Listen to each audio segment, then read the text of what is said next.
Semuanya, kalian tahu nggak sih ada lansia yang umurnya itu udah 70 tahun ke atas tapi masih bekerja. Kira-kira kenapa ya? Langsung aja ya simak videonya. Tidak.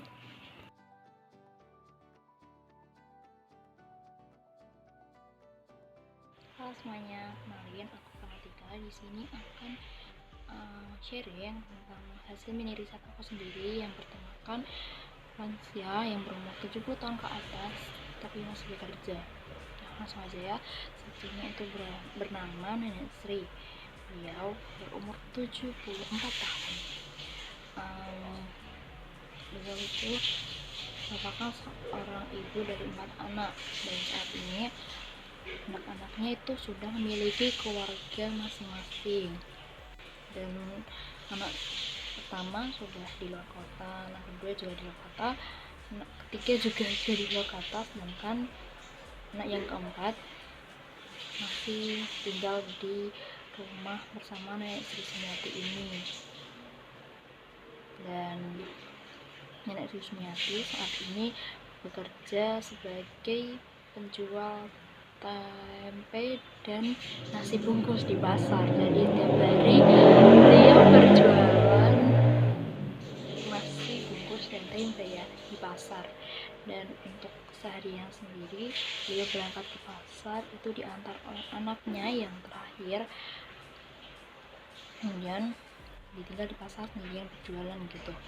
Jadi alasannya kenapa kok Nenek Sri Sumiati ini masih memilih untuk berjualan di usianya yang masih tua ini? Alasannya Nenek Sri Sumiati sendiri berjualan di usianya yang sudah tidak muda lagi itu karena menurut beliau itu tidak ingin merepotkan anak-anaknya. Jadi beliau itu tahu kalau kehidupan anak-anaknya sendiri itu udah sulit, jadi beliau tidak ingin merepotkan anak-anaknya itu. Jadi lebih baik dia mencari uang sendiri buat makan, buat kehidupan sehari-hari seperti itu. Lanjut, dan nasi yang dijual oleh Nenek Sri sendiri itu sangatlah murah, itu dengan harga 3.000 saja itu sudah mendapatkan berbagai macam lauk. Jadi dalam setiap bungkusnya itu harganya 3.000, itu bermacam-macam. Ada yang isinya tempe, sambal, terus nasi oblok-oblok. Kalau kalian tahu nasi oblok-oblok itu tempe yang dikasih santan kayak gitu. Terus ada juga sambal terong, jadi terong beserta sambalnya gitu. Terus ada juga sayur lodeh, dan itu setiap hari ganti-ganti gitu loh. Jadi menurut beliau itu biar yang beli nasinya itu nggak bosan kayak gitu. Dan dia juga menjual tempe dengan harga 500 rupiah, sangatlah murah. Dan kalau ditanya keuntungannya berapa, beliau itu bilang kalau untung yang didapatkan itu tidaklah banyak. Memang dia itu kayak berjualan itu hitung-hitung buat ya sedekah gitulah. Karena kalau dibayangkan saat ini aja nasi dengan harga 3.000 itu bahkan nggak ada apa-apanya ya.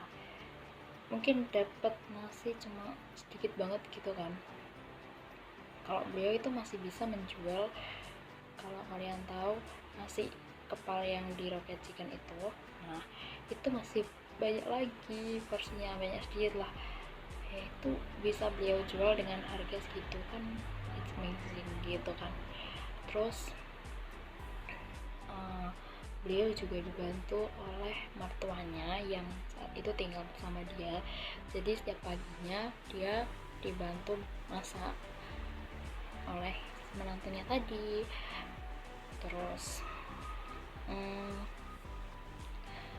dia tuh gak ingin merepotkan anak-anaknya kan, tapi dia tuh cukup berpesan pada anak-anaknya kalau jangan sampai gitu melupakan ibunya ini. Kalau mungkin udah gak kuat lagi buat berjualan ya, maksudnya tuh ketika ya butuh itu anak-anaknya harus ada gitu loh. Cuma itu yang dibutuhkan sama si Nenek Sri Sumiati ini. Beliau itu sangat mulia sekali ya. Dia juga mengatakan kalau di pasar itu seru gitu loh, nggak kayak mungkin kalau di usianya pada umumnya kan masih banyak yang kayak mungkin udah berdiam diri di rumah gitu ya. Kalau Nenek Sri ini lebih memilih untuk berjualan di pasar dan berinteraksi gitu dengan orang-orang di pasar gitu. Hal itu membuat Nenek Sri itu lebih senang gitu daripada harus berdiam diri di rumah. Kalau ditanya suntuk atau enggak, itu pernah mengalami rasa-rasa bosan atau mungkin kesepian ya pada saat dia ditinggal oleh sang suami di tahun 2019. Itu beliau pernah berhenti berjualan 1 tahun karena memang beliau merasa sangat-sangat ya kehilangan gitu. Jadi dia memutuskan untuk berhenti sejenak, kemudian melanjutkan lagi berjualan sampai kemarin. Dan berita dukanya, beliau sudah meninggal setelah bertemu dengan saya, dan itu membuatku sangat-sangat terpukul.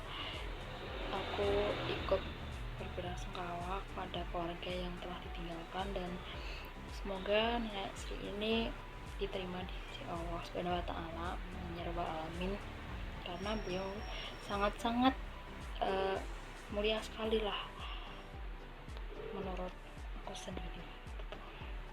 Mungkin cukup sekian ya video dari aku. Semoga ya banyak dipetik baiknya aja gitu. Kurang lebihnya mohon maaf. Wassalamualaikum warahmatullahi wabarakatuh. Bye.